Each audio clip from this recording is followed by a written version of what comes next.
Mission Impossible. 可唔可以俾個夾我？個夾。Oh God.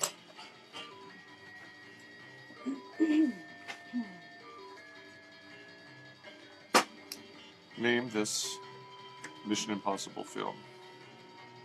I think it's the first one. Okay.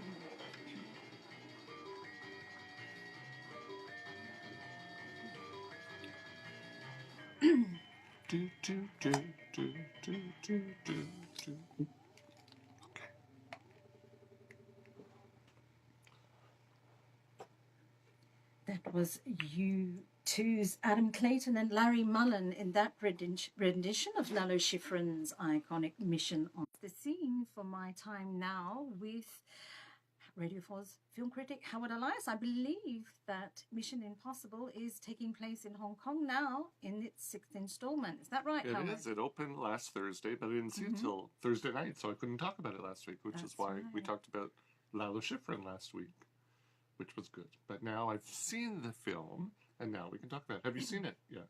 No, I haven't. Oh, no, do you my plan to see it? My son's going to see it today. Okay. So. Do you plan to see it? Maybe not. Spy action films. Well, yeah.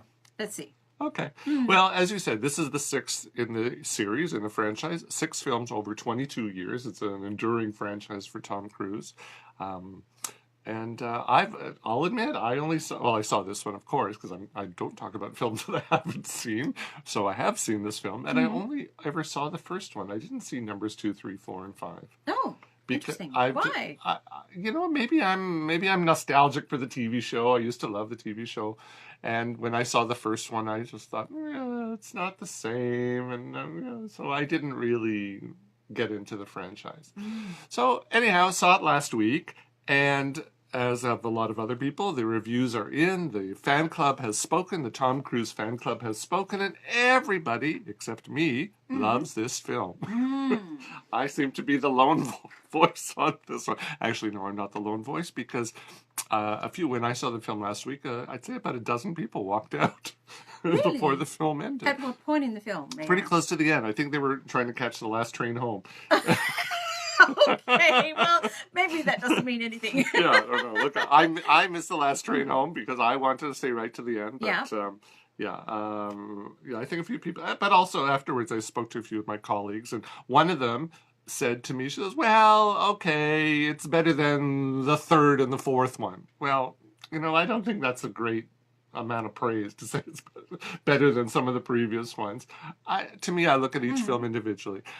I don't know. If you love Tom Cruise and you love watching him run, you're going to love this film because nobody runs on screen better than Tom Cruise. Right. Okay. And look, the guy's 56 and he does his own stunts. He flew the helicopter. That's him flying the helicopter, and that's him climbing up the rock face. And apparently in one of the last ones, he climbed up the Burj Tower in Dubai. This is all him doing it. So, let's give him credit for what he does. He's like the hardest working actor in Hollywood, I think. But look, before you dismiss me as a Tom Cruise hater, let me explain why I wasn't so impressed with the film. And I'll start with the story, which is completely predictable after 45 minutes. I know because I looked at my watch at that point. And so the story involves Ethan Hunt, who's Tom Cruise's character. He and his IMF friends, they accept a 2-pronged mission. I think all their missions are 2-pronged, come to think of it, because even in the TV show, there's always 2 prongs. But anyways, their mission is first to intercept 3 plutonium cores, because 1 is never enough. So you have to have 3 plutonium cores that were stolen from a Russian facility in Siberia before they fall into the hands of a terrorist group called the Apostles. Now, you would think Vladimir Putin would be all over this, finding out who did it and killing them. But, nowhere to be seen. Anyhow, and the second part of the mission is to apprehend a shadowy character by the name of John Lark and stop him from getting hold of this nuclear material and turning it into bombs. Now, that sounds easy enough for these guys, the IMF, except that nobody knows what John Lark looks like. Ah. Ah, yes. Now, to complicate matters, the apostles want somebody named Solomon Lane. Now, Solomon Lane, they want him released in their custody. Now, Solomon Lane, if you've been following the franchise, he was in the last film. He was in the Rogue Nation film. And he's an ex-MI6 agent who has gone rogue. So he's in jail, and these group, the apostles, want him out. And also, who's back from the previous film, Rogue Nation, is MI6 agent Ilsa Faust, played by Rebecca Ferguson, who was in The Greatest Showman.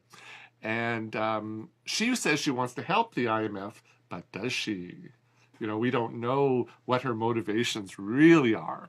And finally, to mix things up, CIA Director Erica Sloan, played by the beautiful and the wonderful Angela Bassett, she decides to throw her weight around with the IMF, and she insists on placing one of her people, a fellow by the name of August Walker, who's played by Henry Cavill. Everybody knows him as Superman. He's the latest Superman. And he is an assassin working for the Special Activities Division, SAD, which is a strange acronym. I don't know why. You'd think the writers would have come up with a better acronym than SAD. But so they place him in with the IMF to keep an eye on Ethan Hunt and his team. So this is what's happening. Plot. The Okay. plot.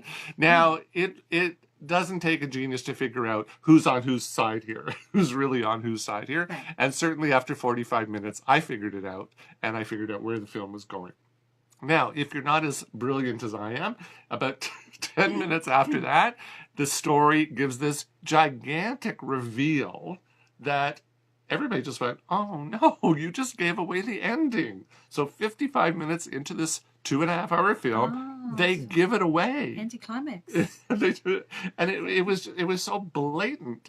And even if you even miss that one, about 10 minutes after that, they give away again the ending. So the writing is just horrible. Now, the acting isn't much better, because if we had thought that Henry Cavill, the fellow who plays Superman, was hampered by bad Superman scripts like Justice League and Batman versus Superman, maybe we thought, wow, the writing for those two films wasn't so good. He's probably a better actor. No, he's not a better actor. He's a horrible actor, even with the famous mustache that he has in this film. You know the story about the mustache? No, I don't. So what happened was they had filmed Justice League, which he's in. And of course, Superman doesn't have a mustache. Then he started filming this film, which he does have a mustache. Then he had to go back to Justice League to do reshoots. And Paramount wouldn't let him shave off his mustache. Because he had to go back to finish off this film. Oh, okay. So they didn't want the mustache to look differently. So they said to him, you cannot shave off your mustache. So who is it? DC is Warner Brothers, I think it is. So Warner Brothers had to CGI out his mustache in Justice League. Hilarious. So now we get to see what the mustache looks like. Right. But even with a mustache, he's a horrible actor. He really is an awful actor. Okay. Very wooden. So now, I don't think that really matters to the Tom Cruise fan club, because this film really is all about Tom Cruise. It's all about Yeah. Tom Cruise. Right. We get to see Tom run. We get to see him jump across buildings. And, in one of the stunts where he's jumping across a building, in real, as they were filming it, he missed and he broke his ankle. Oh. Yeah. Now, this is how dedicated he is. Now, after that scene, you see him sort of hobbling a little. There's a couple of scenes where he's hobbling. That's real. Because he broke his ankle at that point. So you see him doing that. He dangles off of a helicopter. He engages in hand-to-hand combat in close quarters. He drives his motorcycle at breakneck speed against traffic around the Champs-Élysées in Paris. And he's driving a car through, over a staircase. He's climbing up a rock face in the Himalayas. And of course, he's flying this helicopter. This is all him. So, you know what? This is the Tom Cruise 2.5-hour love fest, right? That's really what it is. And in fact, even some other of my colleagues, critics, when you ask them what the story is about, they go, well, something about something about something about nuclear something and something. They don't Right. even know, you know. It doesn't really matter. It Yeah. doesn't matter what the It's story is about. This all is about the all stunts. about Tom Cruise and the stunts. That's Yeah. all it is. Well, that comes across in the trailer too, doesn't it? Yeah, yeah.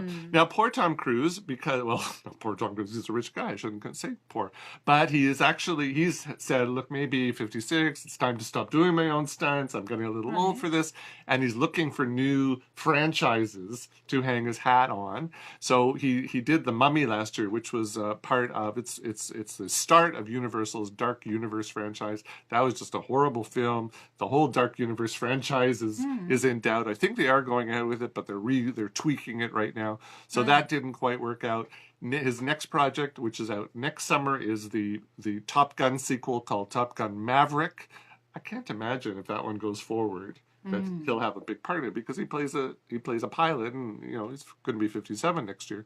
So I don't know, who knows, but that's the story. So I think if you like Tom Cruise, if you want to see 2.5 hours of high octane stunts, really elaborate action set pieces, go see this film. If you want to watch a film about a story that has surprise and has tension and has good acting performances, go look elsewhere. Okay. So that's I think my that's take. a great summary. Now, backtracking, you just talked. You said it right, starring Joaquin Phoenix. Yes. Oh, we're the back star on. of this film. Yeah, we're back on Facebook Live again. Yeah. If you want to check us out, it's on my page, Howard for Film, FOR, Howard for Film on Facebook. Anyhow, and you get to see the beautiful Leanne. Hi there. Yeah, she's waving. All right. Now, this film is very interesting. It came out last year. It premiered at last year's Cannes Film Festival, where it won 2 big awards. It won Best Screenplay, and it won Best Actor for Joaquin Phoenix. I saw it a few months ago here. The distributor brought it a few months ago and has been holding on to it until now, because I guess the distributor didn't know what to do with it. Because it is a very dark film. I just want to say at the start, I love this film. But it is dark. And it's, not really summer fare when you figure it's up against Mission Impossible and Skyscraper, and I think, was it next week or the week after, Mamma Mia, or Mamma Mia is coming in a couple of weeks. Oh, okay. So it really does not fit the sort of summer fun, smiley, No, far from it. So if you're if you're a little bit dark, as I am, you might like this film. If you want to, escape for 2.5 hours in a air-conditioned theater, you want to pass on this film. But actually, we need to talk about Kevin in 2011. So it's been what, 6-7 years since she's had a feature film. Right. But she makes great films, I have to say. She doesn't do a lot, but she makes great films. It's loosely based on a 2013 novella of the same name by Jonathan Ames, which I read. It's a very short read. It's under 100 pages. So it's based on a book? It's based on a book. It's under 100 pages. I read it in just a couple hours, and I'm a slow reader.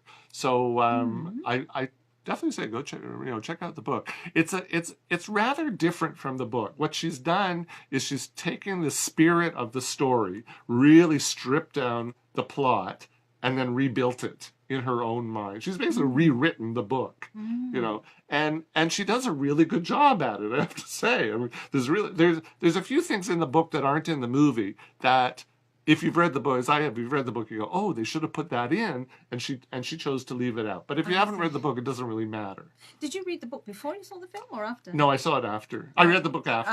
I read the book after. So yeah, if you haven't read the book, it doesn't really matter. But I think I like the book better, because it does explain things more. Right. Yeah, but definitely love this film. Anyhow, the story is Joaquin Phoenix. He plays a character by the name of Joe, who lives with his frail mother, played by the wonderful Judith Roberts, who was in the film Eraserhead, which was what, 1980 something? A long time ago. I think I was in university back then, so maybe even in the 70s. So he lives in his childhood home in Brooklyn, New York. Excuse me. When we first see him, we're not sure if he's a serial killer or the Unabomber or something equally sinister. We don't really know what, but there's something going on there. And certainly his burliness and his unkempt demeanor easily leads us in that direction. But what we realize very quickly is that he is a contractor of sorts. His job is to rescue young girls and young women from human traffickers. And he's paid to do that. Oh, this is not in a good position. No, so he's actually a good guy, but he looks sort of like sinister. He's a good guy. His work often involves inflicting brutality on the bad guys and his weapon of choice to do that is a ball-peen hammer. Yeah, and he's paid very well for his efforts, but he lives his life in the shadows. He doesn't. He's very careful about who's watching him and who knows what he does. Very no. I'd say really just his lawyer knows. Calculated. Yeah, his lawyer knows what he does, and that's about it. Upon returning to New York after completing a job in Cincinnati, he gets a new assignment. Nina, who is the 13-year-old daughter of a state senator, has disappeared, and an anonymous tip reveals that she's being held in a private brothel in Manhattan. Now, Joe rescues the girl, but when her father is reported to have committed suicide, he finds himself tangled up in a deadly conspiracy that leads right to the governor's mansion. So, yeah. Complicated. Yeah. Now, you had said this morning we were texting each other at 6:30 in the morning. Yes. Were you surprised I was up that early? Yes, it was. And you said it was a gory film. You thought it was a gory film. Well, I'm looking at the trailer, and the snippets of it are. It's dark. It's a very dark film, but I wouldn't say that it's a gory film. Okay, all right. Because don't Okay, worry. there's a lot of blood in the trailer, though. Yeah, that's true. There's a lot of blood in the trailer. It's very interesting. What Ramsey, the director, cleverly does is she puts distance between the viewers and the action. So we don't actually see him committing the carnage directly. We see it indirectly. The aftermath. We see it on TV monitors, on closed circuit TV monitors. We see it through cracked mirrors. We see, or the action is taking place just off screen. Oh, she's very talented. Yeah, very talented. That's very smart. Yeah. So we actually don't see him doing it. We know he's doing it, but we don't see him doing it. So it's very, very well done. It's not in your face. It's not in your face. Yeah. Yeah. Although, in the trailer, there is one scene where blood splatters on his face. I think that's probably the most direct that you get to see it. I would say gory. But everything else, you don't see it. Or it's silent, so you don't hear it. It's very, very well done. Very powerful. So I thought that was really smart choice on her part. The other thing I really liked about this movie is the direction, the acting, the story was really good. The music. Yes. Right? And the music is done by Radiohead guitarist Johnny Greenwood. Johnny Greenwood. Fantastic cast, as I said. Yeah. And so what's your connection with Radiohead? Well, I worked with a musician who worked with Radiohead. And Johnny Greenwood is a very talented on-Martenot player. Yes, I was playing some on-Martenot music yesterday, in fact. So it's just a complete coincidence. But yeah, he's a multi-instrumentalist. Yeah, he very plays talented. Keyboard, guitar, Yeah, so I haven't heard the music to this film. How do you describe it? Very good. I'd say it's ethereal, it's discordant in some places, which is really good. Eerie? It's eerie, yeah. There's some scenes which are a little bit sort of techno pop, which also is good, but generally it's discordant, and that sort of gives you this unsettled mood, which is really the kind of mood that you want to have. Really, and very layered sound. I watched it again the other day because I hadn't seen it in 3 months, and I wanted to make sure I remembered what it was about. And I listened to the music very carefully the second time. It was fabulous. And there's the song choices that he and the director made are absolutely inspired. So if you go see this movie, listen to the song choices very carefully because they're really, really good. Johnny Greenwood's the name. Johnny Greenwood's the name. So I actually go ahead. They've been twice together on. Yeah, they worked together on There's Something songs. About Kevin. So and he also did the music for Phantom Thread, which he got an Oscar nomination for. He did the music for There Will Be Blood. Which he wasn't nominated, but the film won quite a few Oscars, if I remember correctly. So he's done quite a few movie scores. So a very, very talented guy, amazing music. I love this film. One of the best films I've seen this year, I gotta say, certainly in the top 5 so far this year. So you know what? If you can handle a very dark subject, it's a psychological thriller, it's a little bit difficult.